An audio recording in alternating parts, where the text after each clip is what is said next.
Thomas Soto.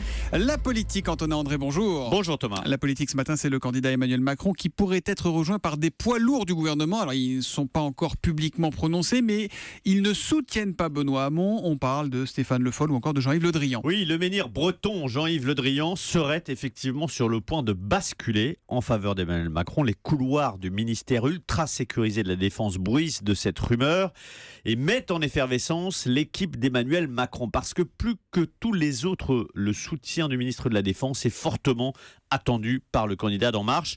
Emmanuel Macron, très à l'aise sur l'économie, très engagé pour l'éducation, très crédible sur l'Europe, a un point faible, le régalien, le renfort de Jean-Yves Le Drian, ministre le plus populaire du gouvernement, celui auquel les Français accordent la plus grande confiance, constituerait un soutien de poids. Et c'est vrai qu'il y a des signaux favorables. Par exemple, le patron de la Bretagne a protégé des foudres du parti dans sa région les socialistes ralliés à la bannière du Félon. Plusieurs de ses proches ont d'ailleurs déjà franchi le pas. Et puis dans son sillage, vous l'avez dit, on parle de Stéphane Le Foll, pourquoi pas aussi de Michel Sapin, ou encore parmi ceux qui ont pesé à gauche, François Rebsamen. Tiens, tous des amis du président François Hollande. Alors, on comprend qu'il y a un intérêt à tous ces ralliements s'il se confirme pour lester la candidature d'Emmanuel Macron. Mais est-ce qu'il n'y a pas un côté héritier de François Hollande que ses adversaires montrent beaucoup et qui peut se retourner contre lui ? Exactement, c'est le risque. Et d'ailleurs, la droite a déjà commencé à coller l'étiquette de l'héritier du président pour caractériser son programme économique jugé dans la continuité du quinquennat. Alors si les compagnons de route de François Hollande le rejoignent, il aura du mal à se débarrasser de ce statut d'héritier. Et ce sera d'ailleurs pas la seule complication.